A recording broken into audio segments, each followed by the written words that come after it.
Hi. Silly. Hi Dave, how are you? Good to see you. Hi everyone, hope everyone's well. Just about. Just about? You're good? No? Yeah, we're good. Okay, good. Cameras walking in the back? Good, we'll kick off with the normal live section, then we'll go into a 10:30 tonight. If we're ready, we'll kick off with Gail from Sky. Afternoon. Afternoon. How has the mood lifted amongst the players after what you did on Tuesday night, and how helpful given what waits on Sunday? Yeah, obviously it was a great night for us, an important competition that we have a lot of hope on it, and the manner and the way we did it obviously lifted everybody.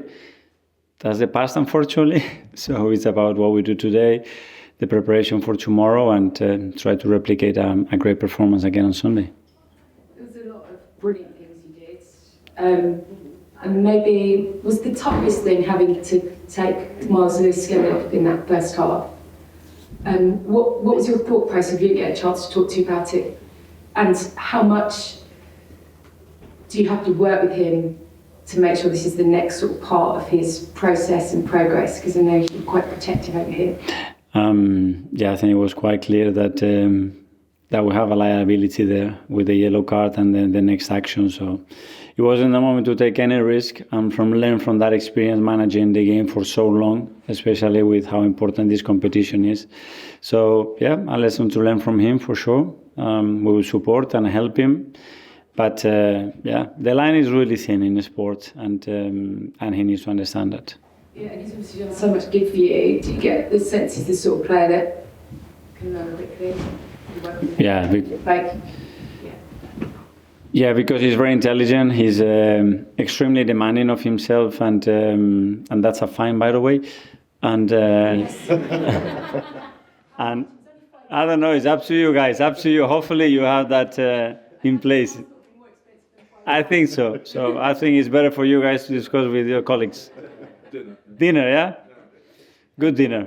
So, yeah, I know straight away his reaction is like that. He's a perfectionist. He's got a great environment around him, and they are here to learn as well. I understand that Thomas Tuchel has a shortlist that doesn't sound so short of 55 players. Would you expect both Nwaneri and Myles and Skelly, given their form, to be on that list? And how do you feel about that in terms of the next step of their development? Well, I have no idea. Obviously, what I read and hear about, the noise that is around it. So, it's Thomas will take with his coaches the decision, and we will support it. But obviously, somebody who's nurturing them, would you like to see that? Would you feel at this point in their career that's good for them? To be around a different environment, to learn something a bit different? Well, knowing Thomas and the coaching staff and the environment that they have created around the England camp, I think it will be an incredible experience for them, if that's the case, whenever that is. That's not my decision, that will be their decision. How we manage him here, it's ours, it's in our control. Down there, we'll leave it to coaches and people that are super experienced, much more experienced than me. Well, talking of experience, 200 up for you. Yeah. The top three, maybe as you sit here now, moments so far, and have you got another 200 in you? It's gone fast. Probably the number one is with the day that I was sitting here on the first day, just fulfilling that dream of one day becoming the manager of this incredible football club. And then there are many others, but the other night was up there with one of the best because of the way we did it. There's two, I went third. A trophy, for sure. When we won the first FA Cup, after everything we went through as a club the last few years, and the COVID period, which was really, really, really difficult as well. 200 more? Win tomorrow. This is in this industry what happens, and try our best. I have a lot of energy still, and very driven to have more success. Okay, Sarah from Premier League. Hi. Odegaard usually drops in at 6 to help with ball progression in your build-up. Even though he might not be providing a lot more assists and goals that maybe people expect this season, he clearly is very vital in that build-up stage. He himself said he hasn't been at his best, but do you think he's been hard on himself as captain, and we should be looking at the other things that he contributes on the pitch to the wider team? Yeah, obviously, when you isolate data and you are looking at certain aspect of the game, that cannot reflect just the overall performance of a player for sure. But he's got ability to do that, what you are talking about in that phase, and then still arrive in great positions, in great situations to provide assist and to score a goal. And he proven that many times. And the other game, I think it was a very good example of that. And we've seen a lot more variance in build-up and positionally from your players, obviously due to your injuries. PSV, we saw Timber near the back post, get the header. Calafiori was very high up. You had about 6 players in the box at times. Has this period really inspired you with different attacking opportunities to the possibility where when you have your full attacking options back, you still want to be a bit unpredictable and a little bit more fluid than you possibly have been? Yeah, we need to look at threats from other areas, and obviously we lost very important wingers that provided a lot for us in that final third. And we're looking to explore other options as well. The team has this capacity to adapt, a lot of players with great football intelligence as well, to understand when to move and why, especially they do certain things. And they certainly float, and we saw actions and combinations that very difficult to defend. Ruben Amorim said the key for him and the team would be surviving physically through the match on Sunday. How physical do you expect this match to be? Because even through the rough patch that they're having, they've surprised people with results in the most random of times, and it's. Yeah, well, I mean, that's the history of that football club, and then the players that I have, the coach that I have, and watching the game last night against Real Sociedad, you come very clear that they are very capable to put a really strong performance and beat you on the day. So we know that, we know the difficulty of the match, and that's how we prepared. Tom, Football London. Hi, Mikel. Hi. You mentioned on Tuesday night last week that we'd gone from a situation with 0 goals in 2 games to 7 goals in 1 game. This being the beauty of football.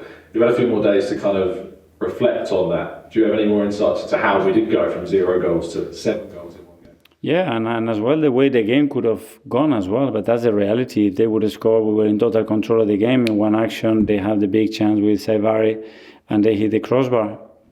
That could have changed the game, you know. And if Myles gets sent off, it would have been a different game. So that's why that you have to really understand the context of the game and how it happened. We're super effective in the final third in the box, and that's a massive strength, especially in the Champions League. And that's why we won the game with that margin. That's clear.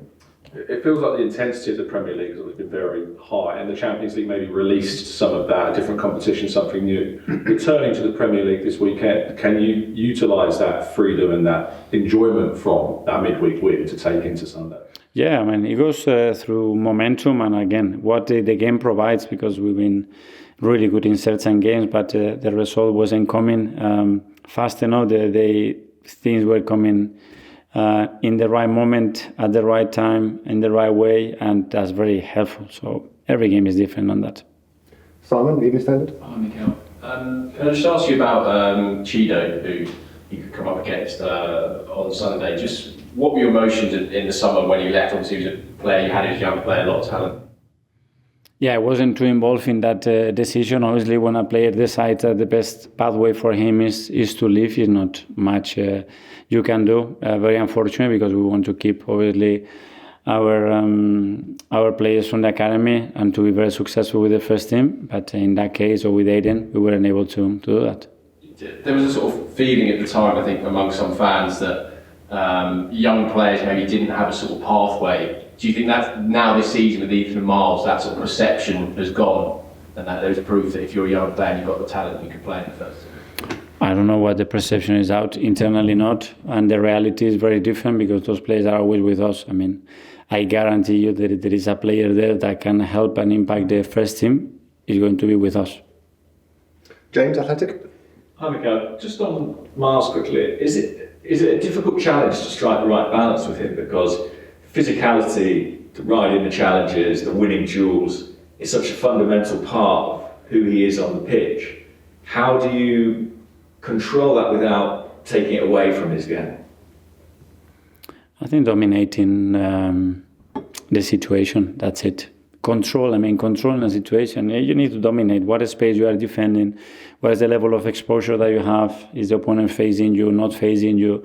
So what is the probability to win that ball, and when you have to commit to certain duels? And there you have to apply defensive principles that are very clear, to most of the time have the best possibility to win the ball and don't get yourself exposed. If you don't do that, at that level, big problem. And just on your other about Ricky, I mean, he's showing this incredible attacking intuition. Like, he looks like a centre forward at times, the way he moves, the way he finishes. Is that something you knew about him, or is it something you've discovered since he arrived?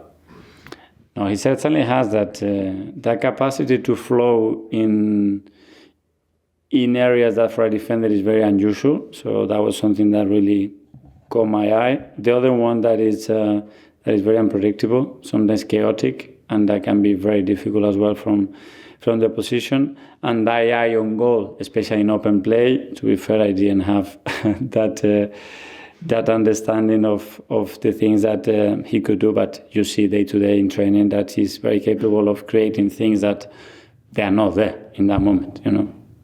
And finally, in the last section, we'll go to Nick at the back there. Hi, Mikel. Hi. I don't think this is too personal, but I saw you yesterday encouraging us to engage in your wife's first book, which must be very exciting for you. I just wondered if there's any sort of crossover that you talk to each other about. Well, very proud of her because she's doing amazing, and she has an incredible career in various ways, and she's very much into that right now.